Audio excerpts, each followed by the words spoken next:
আল্লাহর ওলিদের দরবারে আসলে হবে না, খালেস নিয়তে আসতে হবে। কি নিয়ত? মক্কা শরীফে অনেক হাজি যায় জুতা চুরি করার জন্য, নাউজুবিল্লাহ বলেন। মক্কা শরীফ অনেক হাজি যায় পকেট মাইর করার জন্য, নাউজুবিল্লাহ বলেন। মক্কা শরীফে অনেক হাজি যায় ভিক্ষা করার জন্য। কি করার জন্য? ভিক্ষা করার জন্য। এটা রমজান মাসে বেশি হয়। কোন মাসে? মনে করেন রসুলের মাজারে বসে আমি দোয়া করি, এখন একজন বান্দা যদি বলে হুজুর আমি না খাওয়া, আমার কিছু ভিক্ষা দেন, নবীর সামনে ভিক্ষা না দিয়ে কি আমি পারি? পারি কি না? নবীর সামনে আমার কাছে ভিক্ষা চাই, তো আমি ভিক্ষা দিতে বাধ্য। নবীর, কারণ আমি যদি না দিই, নবীকে না দিলে নবী নারাজ হবে, দিলে নবী খুশি হবে।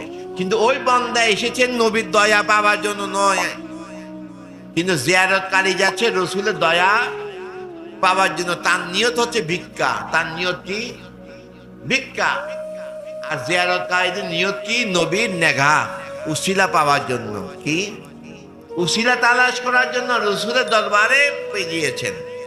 যেই জন্য আল্লাহ পবিত্র কোরআনে আমাদেরকে হুকুম দিয়েছে, বিসমিল্লাহির রহমানির রহিম, ওয়ালাউ আন্নাহুম ইযযালামু আনফুসাহুম জাউকা ফাস্তাগফিরুল্লাহ ওয়াস্তাগফারা লাহুমুর রাসূল লাওয়াজিদুল্লাহ তাওয়াবার রহিমা। বান্দা, তুমি যদি গুনাহ সাগরে ডুবে যাও, তুমি যদি সুদ খাও, বেবিচার করো, অন্যায় করো, মদ খাও, যত রকমের জেনা বেবিচার যা আছে, হাজারো কোটি গুনাহ করো, বান্দা তুমি টেনশন নিও না। যাউকা, আমার নবীর কাছে যাও। হুকুম কার? তুমি অপরাধ করেছো, গুনাহ করেছো, টেনশন নিও না, যাউকা, রসুলের কাছে যাও। হুকুম কার? দেখেন আল্লাহ কত দয়ালু, গফুরুর রহিম। আল্লাহ জানেন বান্দা পাপ করবে, আল্লাহ জানেন বান্দা গুনাহ করবে, সুদ খাবে, ঘুষ খাবে, শরাব খাবে, বেবিচার করবে, গীবত করবে, অন্যায় করবে। আল্লাহ হুকুম দিয়েছেন কি? যাউকা, আমার নবীর কাছে যাও। অপরাধ করেছো, পাপ করেছো, আমার নবীর কাছে যাও। সুবহানাল্লাহ বলেন।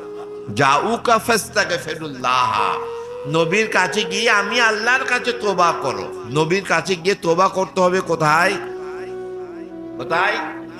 আল্লাহর কাছে। যাউকা, নবীর কাছে যাও। নবীর কাছে গিয়ে আমি আল্লাহর কাছে তোবা ইস্তিগফার করো। ওয়াস্তাগফারা লাহুমুর রাসূল, নবী যদি তোমার জন্য সুপারিশ করে আমার কাছে, তার নবীর সাথে সম্পর্ক রাখতে হবে কি হবে না? নবীর সাথে মাখামাখি করা লাগবে কি লাগবে না? তো নবীর সাথে মাখামাখি করতে হলে আহলে বাইতে রাসূল, আওলাদে রাসূলের সাথে সম্পর্ক রাখতে হবে কি হবে না?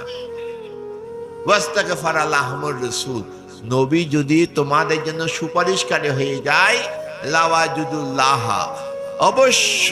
অবশ্যই আমি আল্লাহ, নিশ্চয়ই আমি আল্লাহ, তাওয়াবার রহিমা, তোমাদের তওবাকে কবুল আর মঞ্জুর করব। শুধু নয়, তোমাদের জন্য আমি আল্লাহ, তুমি আগে ছিল গুনাহগার, আগে ছিল কি? গুনাহগার, তোমার তওবা কবুল করে গুনাহ মোচন শুধু করি নাই, রহিমা, আমি আল্লাহ তোমার জন্য দয়াদ্র এবং দয়ালু হয়ে গেছি। আল্লাহ আমাদের জন্য কি হবেন? দয়াদ্র এবং দয়ালু, তাওয়াবার রহিমা। শুধু গুনাহ মাফ করি নাই, আমার খোদাই তোমাকে দান করে দিয়েছে। সুবহানাল্লাহ বলে।